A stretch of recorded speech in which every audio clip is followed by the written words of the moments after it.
আমন্ত্রণ জানাচ্ছি সবাইকে। Montaha Steel presents news views 24 budget special.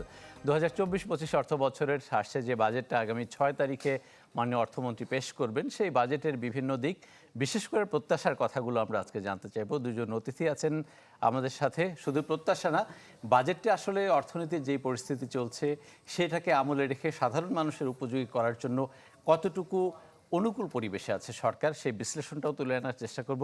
Doctor Hossain Zillur Rahman, সাবেক তত্ত্বাবধায়ক সরকারের উপদেষ্টা, এবং আছেন ব্যারিস্টার নিহাদ কবির, সাবেক সভাপতি MCCI। তারা দুজনেই আমাদের অতিথি। অনেক ধন্যবাদ আমাদের স্টুডিওতে সরাসরি এসে আমাদের এই আয়োজনে সময় দেওয়ার জন্য। স্যার, আপনাকে দিয়ে শুরু করতে চাই। আমি যেটা বলছিলাম শেষ দিকে, যে সাধারণ মানুষের উপযোগী একটা বাজেট দেওয়ার মতো কতটুকু অনুকূল পরিবেশে সরকার রয়েছে বলে আপনি মনে হয়? শুরুর আগে যেহেতু শুনলাম যে এক যুগ পূর্তি হলো চ্যানেল 24-এ, তার জন্য শুভেচ্ছা জানাই। অনুকূল পরিবেশ যে নয় সেটা তো আমরা মোটামুটি বিভিন্ন সূচক থেকে বুঝতে পারছি। সেই সূচকগুলো সামষ্টিক অর্থনীতির সূচকও যদি দেখি, আমরা যদি ব্যক্তি পর্যায়ের অর্থনীতির সূচকগুলো দেখি, তো অনুকূল পরিবেশ সেই অর্থে নয়। কিন্তু এই প্রশ্নটা আমার কাছে খুব গুরুত্বপূর্ণ নয়, কারণ অবস্থা সবসময় বিবর্তনশীল।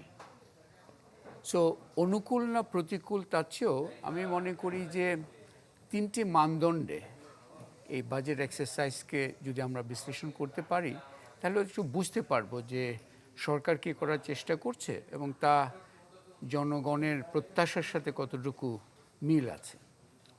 একটি হচ্ছে বাস্তবতা কতটুকু উপলব্ধি করেছে, কতটুকু অনুধাবন করেছে বাজেট প্রণেতারা, এটা একটি সূচক। এবং সেখানে এবারে আমরা দেখেছি প্রথম থেকেই যে গত কিছুদিন নয়, এক দশক ধরে বলা যায়, অত্যন্ত উচ্চাকাঙ্ক্ষী বাজেটের একটা বক্তব্য ছিল এবং সেই অনুযায়ী বাজেটের আকারও এবারে প্রথম থেকে বলা হচ্ছে এবারে অত বাড়বে না, ইনফ্যাক্ট বাড়েও নেই অত ওইভাবে। তার একটা কারণ হচ্ছে আসলে বাস্তব অবস্থাটা ওটা অ্যালাউ করছে না যে করার জন্য। একটা সক্ষমতার জায়গাটা একটা বড় ঘাটতি রয়েছে বলে, বড় ঘাটতি। এবং আপনার বটে যে আপনার সক্ষমতা একটা জিনিস, আরেকটা হচ্ছে সেই অর্থে আর্থিক সক্ষমতা অথবা সার্বিক অর্থনৈতিক সূচকগুলো খুবই নাজুক অবস্থায় আছে। তো এইটাতে মনে হচ্ছে অ্যাটলিস্ট বাস্তবতার কিছুটা অনুধাবন হয়েছে, তার একটা পাওয়া যাচ্ছে। কিন্তু আর দুটো সূচকে এটাও বোঝা দরকার। একটা হচ্ছে যে আপনি বললেন না প্রতিকূল অবস্থা, হ্যাঁ প্রতিকূল অবস্থা। তার মানে হচ্ছে প্রতিকূল অবস্থার মধ্যে সরকারের চয়েসগুলো কি কি ছিল এবং সেগুলোই কি নেওয়া হয়েছে কিনা, এবং যেগুলো নিয়েছে সেগুলো দুটো প্রশ্নের উত্তর দিতে পারছে কিনা। একটি হচ্ছে সাধারণ মানুষের প্রয়োজন, যেটাকে আমরা বলি যে ডিস্ট্রিবিউটিভ জাস্টিস, যে বিতরণমূলক যে ন্যায্যতা, এইটা কতটুকু বাজেট নিশ্চিত করছে, এটা দেখার জন্য অনেক কিছু আছে। যেমন খাতওয়ারি বরাদ্দগুলোর কেমন বিন্যাস কেমন হচ্ছে, এটা দেখার আরও সুযোগ আছে। যে করের জায়গাটা কিভাবে উপস্থাপিত হচ্ছে, এটা দেখার আরও জায়গা আছে। যে আপনার বিশেষ করে সামাজিক নিরাপত্তা কর্মসূচিগুলো কেমন, কতটুকু আকার বাড়ছে কি বাড়ছে না, এবং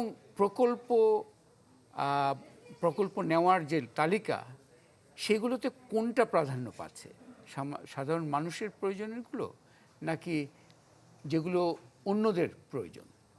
এবং শেষ যে সূচকটা বলে আমি এই পর্যায়ে শেষ করব, সেটা হচ্ছে যে প্রতিকূল বলি আর যাই বলি, এই 2024-এ কিন্তু আমরা একটা সন্ধিক্ষণের একটা মুহূর্ত, কিন্তু কারণ বাংলাদেশ LDC গ্র্যাজুয়েশনের দ্বার প্রান্তে, বাংলাদেশ মধ্যম আয়ের আকাঙ্ক্ষা উচ্চারিত করেছে, সেটা অর্জনের দ্বার প্রান্তে, বাংলাদেশ ডেমোগ্রাফিক ডিভিডেন্ড বা আমরা যেটা বলি যে জনমিতির সুবিধাতে, এইটা অর্জন করার জন্য একটা ক্লোজিং ডেকেডের।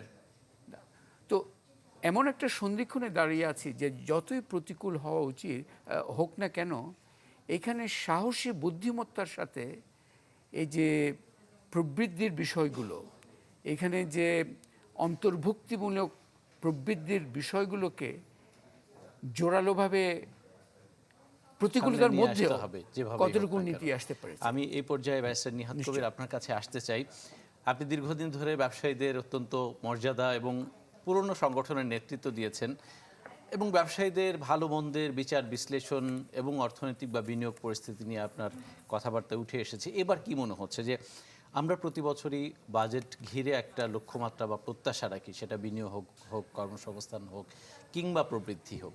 এবার আসলে এই প্রত্যাশা রাখাটা কতটুকু যুক্তিযুক্ত বলে মনে হচ্ছে? ধন্যবাদ আপনাকে। এবার প্রথমে জলির ভাইয়ের মতো আপনাদের একযুগ পূর্তির জন্য আজকে আন্তরিক শুভেচ্ছা এবং অভিনন্দন জানাচ্ছি। আসলে আমি বাজেটকে একটু অন্য দিক থেকে দেখি। প্রত্যাশা আমাদের যাই থাকুক না কেন, সেটা বাজেটে কি বরাদ্দ দেয়া হলো কি হলো না, সেটা একটা জিনিস।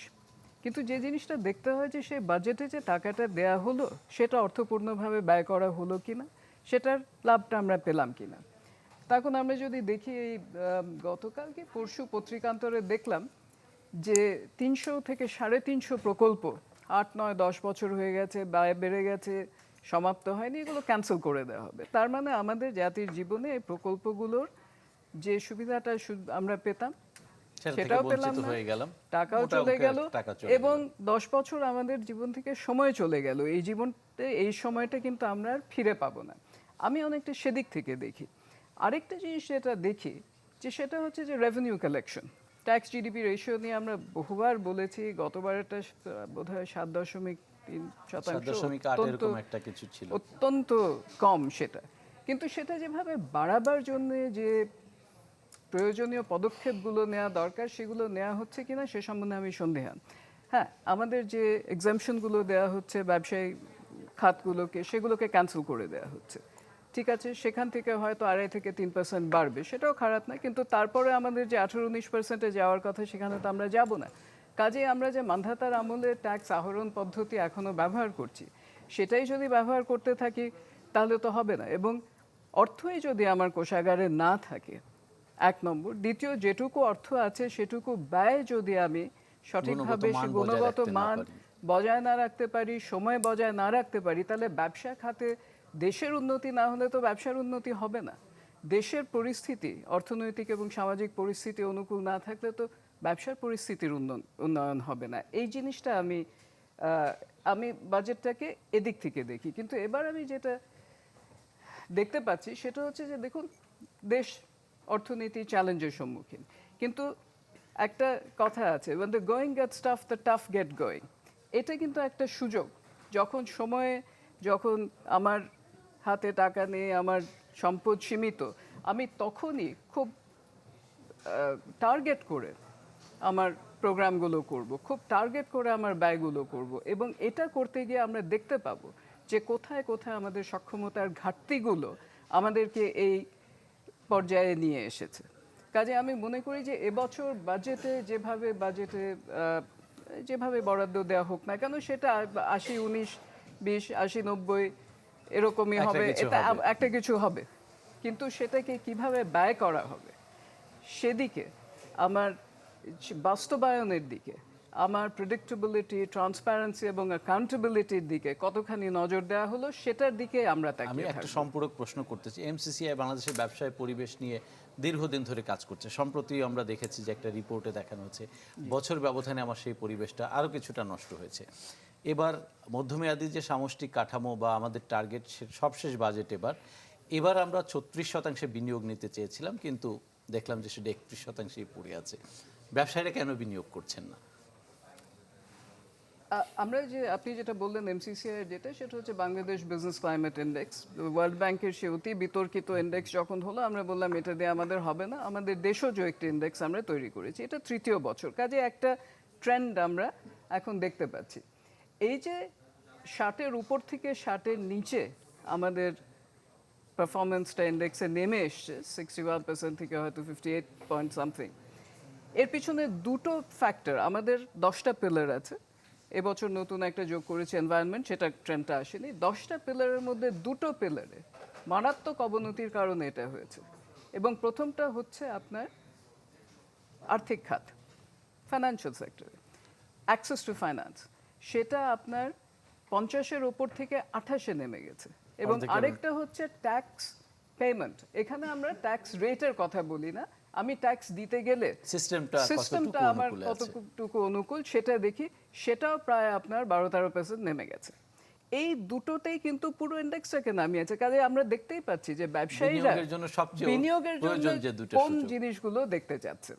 রাইট স্যার, আপা বিভিন্ন সময়ে মানে বিভিন্ন বিষয় পয়েন্টেই বলছিলেন যে আমাদের যে সিস্টেমটা, কাঠামোটা, সেটা কর কাঠামো হোক, আর্থিক কাঠামো হোক এবং খরচের গুণগত মান, কয়েকটা উদাহরণ দিয়ে তিনি বলেছেন। এই দায়টা আসলে কার? এটা কি সিস্টেমের দায়, নাকি যারা সিস্টেমটা, যেই ব্যক্তিরা সিস্টেমটাকে চালান তারা এটার সাথে তাল মেলাতে পারেন না? আমি ছোট্ট একটা বিরতি নিয়ে এই প্রশ্নের জবাব আপনার কাছ থেকে ফিরতে। দর্শক, আপনারা Montaha Steel budget special news views 24 দেখছেন। ছোট্ট একটা বিরতি নিচ্ছি, সাথেই থাকবেন।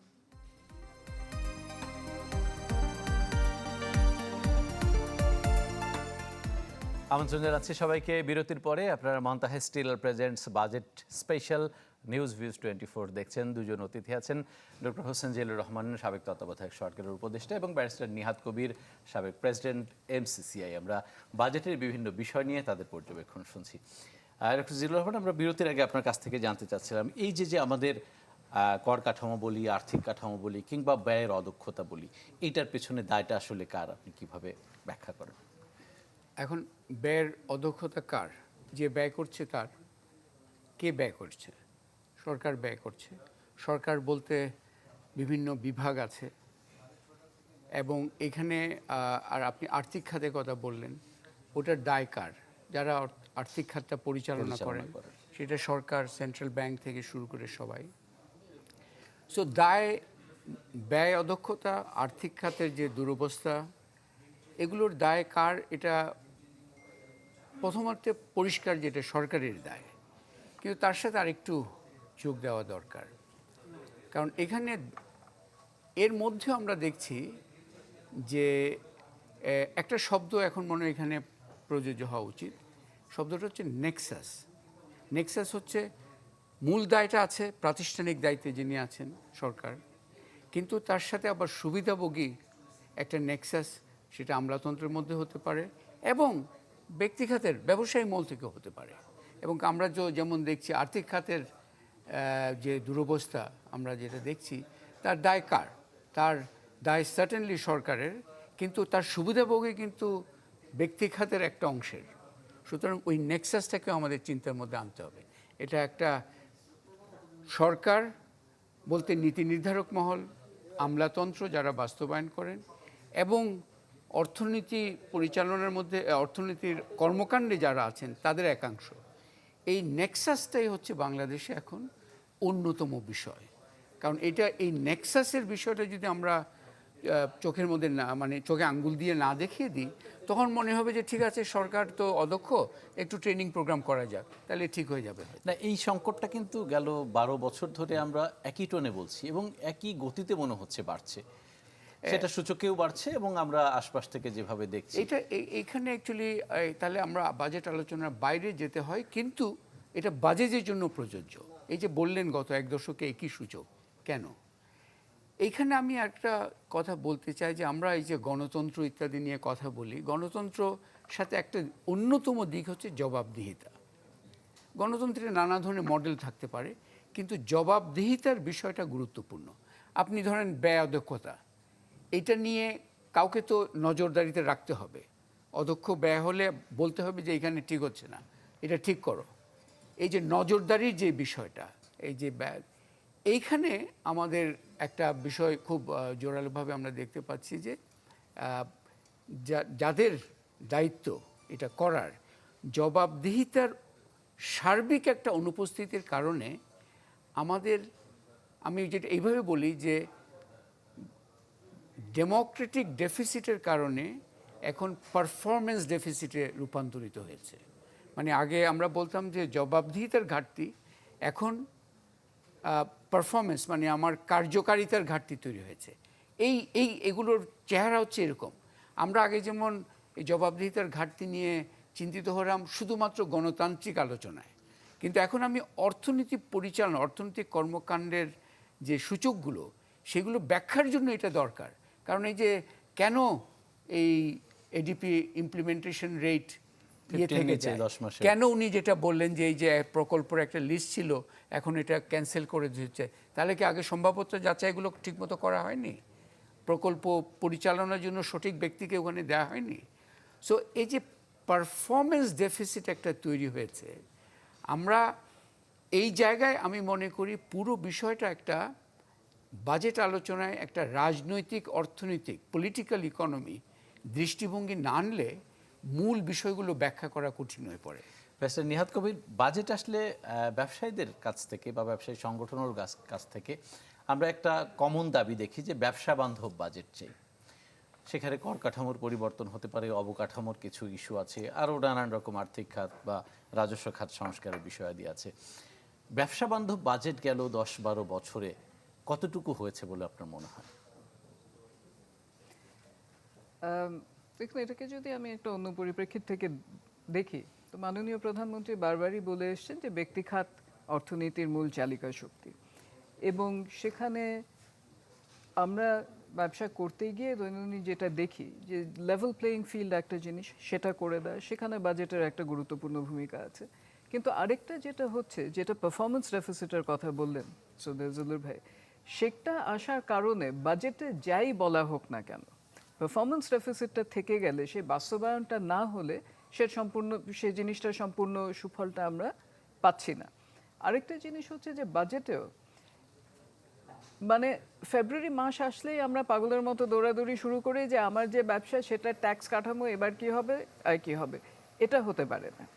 একটা মধ্যমেয়াদী এবং দীর্ঘমেয়াদী কর পরিকল্পনা, কর স্ট্রাকচারের পরিকল্পনা থাকতেই হবে, যেটার কারণে আমরা এই প্রেডিক্টেবিলিটির কথাটা বলি। দেশি বিদেশি বিনিয়োগকারী যেই হোক না কেন, তার তো একটা 4-5 বছর 7-8 বছরের একটা প্ল্যান করতে হয়। আমি আজকে একটা ভিত্তির উপরে আমার সব পরিকল্পনা করলাম, কালকে সেই ভিত্তিটা বদলে গেল, তারপরে বাজেট আসার পরেও জুলাই মাসের পর থেকে শুরু হলো এসআরও। এভাবে যে নট লেভেল প্লেয়িং ফিল্ড যেটাকে বলবো তৈরি হয়, সেটার কারণে কিন্তু আমরা অনেক এগিয়ে যাওয়ারও অপরচুনিটিগুলো হারিয়েছি। আমি আরেকটা পরিপ্রেক্ষিত থেকে যদি একটু আপনার প্রশ্নটা অ্যাড্রেস করি, বাজেট ইজ এ ডকুমেন্ট, এখানে কিছু কথাবার্তা বলা আছে, কিন্তু আমি বারবারই বলছি যে মূল ব্যাপারটা হচ্ছে ইমপ্লিমেন্টেশন।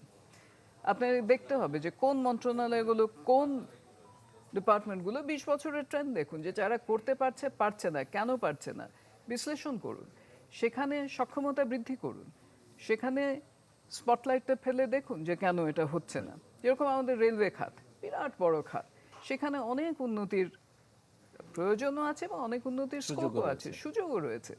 একটা পরিকল্পনা করুন যেটা 8-10 বছর হবে এবং সেটা প্রপারলি বাস্তবায়িত হবে। এটা একটা খাতের কথা এমনি বললাম, এরকম আরও আমাদের অনেকগুলো খাত আছে। আমি অন্য যে জিনিসটার কথা বলতে চাচ্ছি সেটা হচ্ছে যে আমরা যেদিক থেকেই দেখি না কেন, যত অসুবিধাই হয়ে থাকুক না কেন, এখন ম্যাক্রো ইকোনমিক খাতে সামষ্টিক অর্থনীতির দিক থেকে আমরা যতই চাপে থাকি না কেন, দেশ যে এগিয়ে গেছে এটা তো অনস্বীকার্য। এবং দেশ এগিয়ে গেছে, ইকোনমির সাইজ, অর্থনীতির যে পরিমাণ সেটা অনেক বেড়েছে।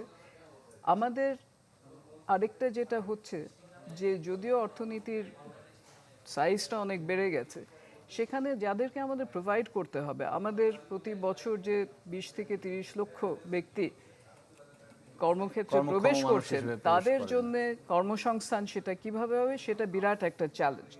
এখন আমরা ভালো করে থাকলেও আমরা আরও ভালো করতে পারতাম, এবং ভবিষ্যতে আমাদেরকে আরও ভালো করতে হবে এই চ্যালেঞ্জ মোকাবেলার জন্য। না হলে ডেমোগ্রাফিক ডিভিডেন্ড একটা ডেমোগ্রাফিক ডিজাস্টারে পরিণত হতে তো বেশি সময় লাগে না, আমরা অন্যান্য দেশে দেখেছি। আরেকটা জিনিস হচ্ছে যে আমাদের যারা তরুণ প্রজন্ম, তাদেরকে আমাদের একটা ফিল গুড ফ্যাক্টরে আনতে হবে। ফিল গুড ফ্যাক্টরটা কি? সকালে ঘুম থেকে উঠে একটা পজিটিভ আউটলুক নিয়ে আমি বেরোচ্ছি, সকালে প্রথম জিনিসটা আমার মনে হচ্ছে না যে আজকে আমি কি করব, কোথায় যাব, কাজ পাচ্ছি না, আরেকজন চুরি ডাকাতি করে আমার সম্পদ নিয়ে যাচ্ছে। পত্রিকায় দেখছি যারা আমাদেরকে লেকচার দেন, শুদ্ধাচার পুরস্কার পান, তারাই কি করছেন না করছেন এটা গত কয়েকদিনে তো বেশ প্রকট হয়ে উঠেছে দেখছি। আমাদের তরুণ সমাজকে একটা ফিল গুড ফ্যাক্টরের মধ্যে এনে একটা হোপফুল অপটিমিস্টিক ভবিষ্যতের দিকে যদি আমরা না নিয়ে যেতে পারি, সেটা আমাদেরই ব্যর্থতা হবে। এবং সেখানে বাজেট একটা বিষয়, একটা কম্পোনেন্ট। একটা কম্পোনেন্ট মাত্র।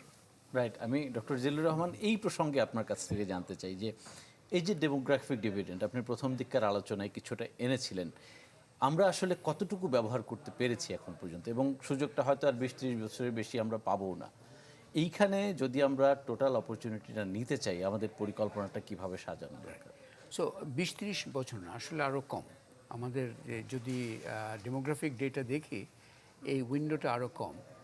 আমরা কতটুকু পেরেছি দেখেন, ঘুরে ফিরে আমরা সরকারের যারা অর্থনীতির বিষয়ে কথা বলেন, ঘুরে ফিরে এখনও কিন্তু আমরা বলে যাচ্ছি যে মূল প্রবৃদ্ধির চালক বাংলাদেশের কারা হচ্ছে, সেই দুইটাই, গার্মেন্টস, রেমিটেন্স। এবং তুলনামূলক সস্তা শ্রম নির্ভর। গার্মেন্টস অ্যান্ড রেমিটেন্সের মূল সেলিং পয়েন্টটা কি? সস্তা শ্রম। বিকজ ওদের ইন টার্মস অফ দি নতুন নতুন ব্যাম্বু শুটস এসছে, বাট স্কেলে যায়নি। ঘুরে ফিরে ওই দুটোই হচ্ছে সিংহভাগ, এবং এই সস্তা শ্রমের সস্তা শ্রমের ফলে, এবং আজকে তো দেখলাম যে মালয়েশিয়ায় ওই সস্তা শ্রমের সুযোগটাও এই যে সুশাসনের ঘাটতির কারণে বন্ধ হয়ে যাচ্ছে, যেগুলো ওই নেক্সাস একটা শব্দ আমি ব্যবহার করেছিলাম, ওই ধরনের একটা প্রয়োজনে। সো আমি মনে করি যে উনি যেটা বললেন, ফিল গুড ফ্যাক্টর দেওয়া ইউথদেরকে, অবশ্যই দ্যাটস দি খুবই এটা জরুরি। কিন্তু পরিসংখ্যান আমরা দেখছি যে সিস্টেম থেকে এক্সিট করার ইচ্ছা এবং মানসিকতাটাই প্রচণ্ড বেড়ে গেছে। আমরা যদি দেখি, ইউথ সার্ভের ডেটাগুলো দেখি, মানে এখানে ওরা ওই ফিল গুড তো করতে চাইলেও ওরা কিন্তু সেই সহায়ক যে পরিবেশ, সহায়ক পরিবেশের মূল ইয়েগুলো কি? একটি হচ্ছে মানসম্মত শিক্ষার সুযোগগুলো, আরেকটি হচ্ছে স্বাস্থ্য, একটা গুরুত্বপূর্ণ বিষয়। ইভেন দেখেন স্কিলস, আমরা এত বলছি স্কিলসে কত ধরনের বিনিয়োগের কথা বলছি ঘুরে ফিরে, এবং স্টার্ট আপ ওয়ার্ল্ড একটা ইত্যাদি হচ্ছে, কিন্তু দেখেন তারপরেও এই বিদেশি বিনিয়োগ সিগন্যালিং কিছু কনসিকুয়েন্স হচ্ছে, তারা চলে যাচ্ছে। হোয়াট ডাজ ইট টেল আস? এই ইউথকে কী বলছে অ্যাকচুয়ালি? তাকে বলছে যে তোমার সুযোগ সুবিধা, কন্ট্যাক্ট যদি না থাকে, তোমার ওই লিঙ্কগুলো যদি না থাকে, তাহলে তুমি নিজ মেধার উপর নির্ভর করে প্রতিযোগিতার মাধ্যমে আগানো সম্ভব হচ্ছে না তোমার।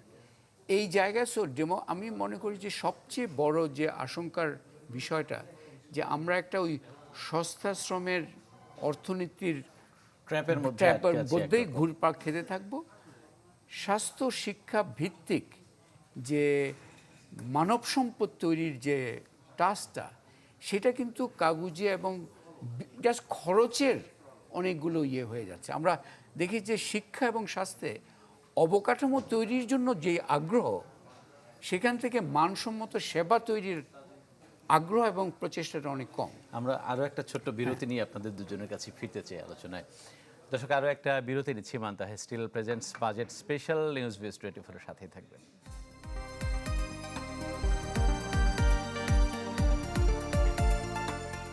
আরেকবার স্বাগত জানাচ্ছি দর্শক, আপনারা Manta Steel presents news views 24 budget special দেখছেন। দুজন অতিথি আছেন আজকের আলোচনায়, ডক্টর হোসেন জিল্লুর রহমান, সাবেক তত্ত্বাবধায়ক সরকারের উপদেষ্টা, এবং ব্যারিস্টার নিহাদ কবির, তিনি সাবেক প্রেসিডেন্ট MCCI।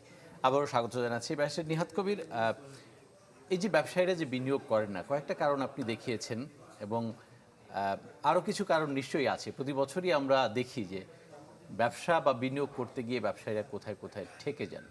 সেইগুলো রিজলভের ক্ষেত্রে বাজেটে আসলে সুনির্দিষ্ট পদক্ষেপ কতটুকু আসতে পারে? এটার উত্তর দেওয়ার আগে আমি একটু ভাই যেটা বিরতির আগে বললেন সে ব্যাপারে একটু বলতে চাই, এবং একটু দ্বিমত পোষণ করতে চাই। এটা যে বাংলাদেশে এখন আর চিপ লেবার এর দেশ বলে যে এখানে আসে, তা ঠিক নয়। কারণ আমাদের চিপ লেবার ওয়েজ ফ্যাক্টরে হয়তো যদি বা হতে পারে, কিন্তু প্রোডাক্টিভিটির দিক থেকে দেখলেও তাহলে সেটা কিন্তু একটা লেভেলে চলে যায়। যে একেবারে শুধু চিপ লেবারের জন্য আসে তা না। গার্মেন্টস ক্ষেত্রে এখানে আসে আমাদের যেখানে যেখানে গার্মেন্টস হাব রয়েছে, আশুলিয়া, গাজীপুর বলুন, যেখানে সেখানে প্রচুর পরিমাণে, প্রচুর সংখ্যায় স্কিলড ওয়ার্কাররা রয়েছে এবং পৃথিবীর অন্যান্য অনেক দেশে এটা নেই। আমাদের এখান থেকে অনেকে বলেছেন যে শ্রীলঙ্কাতে পিস ডিভিডেন্ড হবে, সেখানে যাবেন, শুধু গার্মেন্টস না অন্য ম্যানুফ্যাকচারিং নিয়ে যাবেন, গিয়ে কিন্তু আবার ফিরে চলে এসছেন। কারণ একটা জায়গায় 20-30 লক্ষ দক্ষ কর্মী পাওয়া এটা কিন্তু খুব একটা সুবিধার, মানে এটা সব জায়গায় খুব একটা হয় না, এত সহজ না। আরেকটা জিনিস হচ্ছে যে আমাদের অর্থনীতি কিন্তু খুব ছোট না। আমরা মাঝে মাঝে আমাদেরকে বলি ছোট দেশ, ছোট দেশ, সেটা বলি হয়তো ভূখণ্ডের কারণে, আয়তনের কারণে, কিন্তু আমাদের অর্থনীতিও ছোট না। আমাদের দেশ জনসংখ্যার দিক থেকেও 8ম বৃহত্তরতম দেশ। আরেকটা হচ্ছে যে আগামী কয়েক বছরের মধ্যে 9ম স্থানে চলে যাবে আপনার কনজিউমার ইকোনমি হিসেবে। এখানে যারা ব্যবসা করতে আসেন তারা দুটো জিনিস দেখেন, তারা দেশের ভিতরে একটা বড় মার্কেট পান গার্মেন্টস ছাড়া, অন্য যারা ব্যবসা করতে আসেন। আরেকটা জিনিস তারা দেখেন যে বাংলাদেশে প্রডিউস করে, ম্যানুফ্যাকচার করে তারা প্রায় আরও 3.5 বিলিয়ন মানুষের মার্কেটে ডিউটি ফ্রি, কোটা ফ্রি অ্যাক্সেসটা পাচ্ছেন। সেটা যত বেশি আমরা এক্সপ্লয়েট করতে পারা উচিত ছিল হয়তো পারি, কিন্তু সেটাও একটা কারণ। এবং আমরা কোভিডের সময় দেখেছি মানে খুব আনইউজুয়াল জিনিসপত্রের ম্যানুফ্যাকচারিং এখন বাংলাদেশে হচ্ছে। যাই হোক, অবভিয়াসলি গার্মেন্টস এবং রেমিটেন্স এই দুটোর উপরেই আমরা এখনও নির্ভর করছি। রেমিটেন্স বাড়াতে হলে দক্ষতা নিশ্চয়ই বাড়াতে হবে। গার্মেন্টস থেকে ডাইভার্সিফাই করে, আমরা গার্মেন্টসের ভিতরে ডাইভার্সিফাই করে ম্যানমেড ফাইবারে চলে যেতে পারি, হায়ার ভ্যালু প্রোডাক্টসে যেতে পারি, আরও আমাদের লেদার ইত্যাদি অন্যান্য যেগুলো আমরা চাচ্ছি, ফার্মাসিউটিক্যালস, লাইট ইঞ্জিনিয়ারিং, প্লাস্টিক্স, সেগুলোর দিকেও যদি নীতি সহায়তা দেওয়া যায়, বিশেষ করে বাজেটে নীতি সহায়তা দেওয়ার স্কোপটা বেশি। তাছাড়া আপনি যেটা বলছেন যে আমরা ব্যবসা করতে গিয়ে যে সমস্ত বাধা বিপত্তির সম্মুখীন হই, সেটা তো বাজেট দিয়ে তো তার নিরসন হবে না, বাজেটে বলে দিলে তো তার নিরসন হবে না। আমি একটা লাইসেন্সের জন্য অ্যাপ্লাই করতে গেলে আমাকে যদি সময় এবং ব্যয় অহেতুকভাবে বাড়িয়ে করতে হয়, সেটা তো বাজেটে লিখে দিলে সেটা তো বাজেটে অ্যাড্রেস হবে না। কাজে আমি বারবার বলছি যে এগুলো হচ্ছে রেগুলেটরি রিফর্ম, যেটা আমরা যেটা ইজ অফ ডুইং বিজনেসের ওই ওয়ার্ল্ড ব্যাংক রিপোর্টের পরে আমাদের রিপোর্টের বেসিসেও আমরা করতে বলেছিলাম, এবং এখন অ্যাকচুয়ালি বিডা এবং ক্যাবিনেট ডিভিশন, মাননীয় প্রধানমন্ত্রীর দফতর এগুলো করছেন, লজিস্টিক্স পলিসি হয়েছে।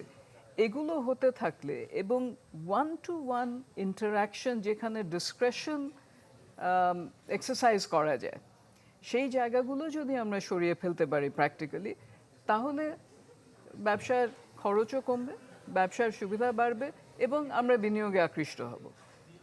এবং এর মধ্যে সবচেয়ে বড় একটা, কিন্তু আমি আবারও বলছি, মুনিম ভাই চেয়ারম্যান এনবিআর হয়তো এটা শুনলে আমাকে আবার বলবেন যে তুমি আবার গিয়ে আমার নামে বলে এসছো, কিন্তু এনবিআরের বিশেষ করে কাস্টমস, ট্যাক্সেশন, এগুলোকে মডার্নাইজ এবং ডিজিটাইজ করতেই হবে।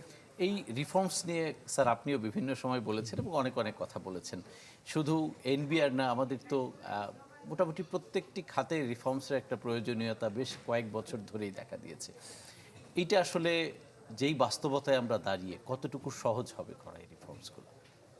কিন্তু আপনার প্রশ্ন আমি আপনি একটু ফেরাতে চাই, বাস্তবতার উপর দাঁড়িয়ে কতটুকু সহজ হবে, তার মানে কি বাস্তবতাটা অত্যন্ত প্রতিকূল বাস্তবতা? সেটা কিন্তু মোটামুটি ভাবে আপনারাও বলেছেন যে প্রতিষ্ঠিত যে প্রতিকূল বাস্তবতায়। সো প্রতিকূল বাস্তবতার তো দুইটা দিক আছে। একটা হচ্ছে যে বিভিন্ন কারণে, দেশীয় এবং বৈশ্বিক কারণে অর্থনীতির কিছু প্রতিকূল অবস্থান আছে, যেটা কিন্তু আরেকটা প্রতিকূল অবস্থা হচ্ছে যে আমাদের ধারাবাহিক রাজনৈতিক অর্থনীতির প্রতিষ্ঠিত এই প্রাতিষ্ঠানিক জগৎ, উনি যেগুলোর কথা বললেন, যেটা ব্যবসায়ের জন্য সহজগুলো কি, আমি আমার কোম্পানি রেজিস্টার করতে চাই, আমি দ্রুত রেজিস্টার করতে চাই, এবং আমরা আমি আপনাকেও প্রশ্ন করতে চাই। অ্যাকচুয়ালি আমরা বলি যে ইকোনমিস্ট আমরা বলে থাকি কর জিডিপি রেশিও বাংলাদেশে অত্যন্ত কম, কিন্তু আমি যদি একটা সাধারণ মানুষ বা একটা ব্যবসায়ের দৃষ্টিকোণ থেকে প্রশ্নটা ভিন্নভাবে করি, আমার পকেট থেকে কর হয়তো কম যাচ্ছে, কিন্তু পকেটে কিন্তু আরও অনেক কিছু চলে যাচ্ছে। কর জিডিপি রেশিও কম, কিন্তু পকেট থেকে যা যাচ্ছে সেটা পুরোটা কর হিসাবে যাচ্ছে না। এইখানেই এটার অন্যান্য অনেক নাম থাকতে পারে, আমরা এটা এখন এখানে হয়তো বললাম না, কিন্তু এইটাও কিন্তু একটা অত্যন্ত বিবেচ্য বিষয় যে কস্ট অফ ডুইং বিজনেস, এটার তো একটা ফর্মাল পার্ট আছে, there is also the informal part. আমাদের মতো দেশগুলোতে এই যে informal cost of doing business, এটা কিন্তু অনেক সময় অ্যাকাউন্টেড হয় না এটা।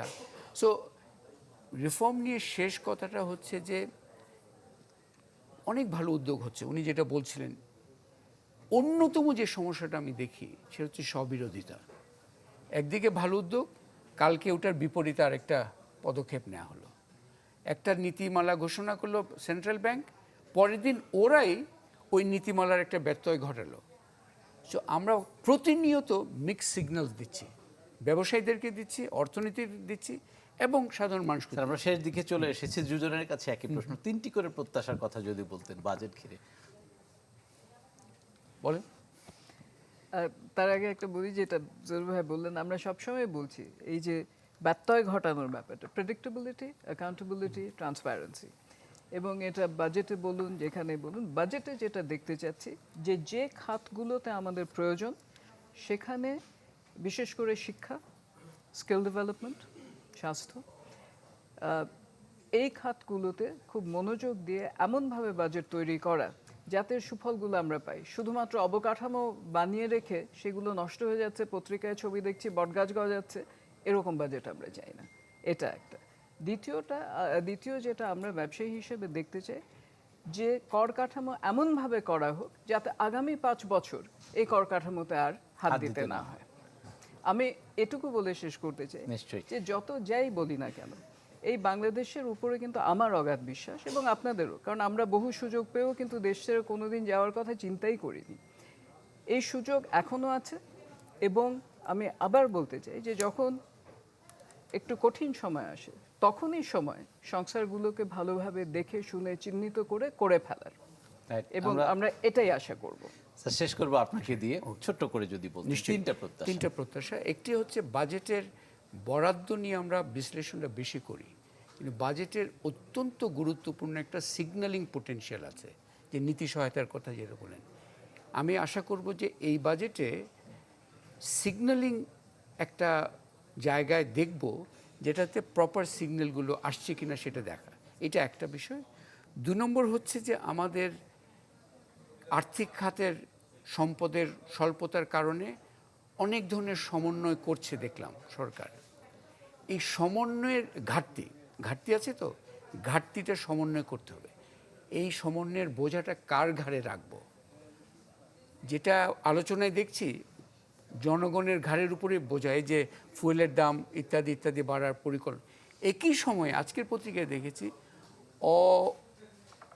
অপ্রধান প্রকল্পগুলো কিন্তু নেওয়ার হিড়িকটা কমেনি। তো সমন্বয়ের বোঝাটা যেন জনগণের ঘাড়ের উপর না যায়।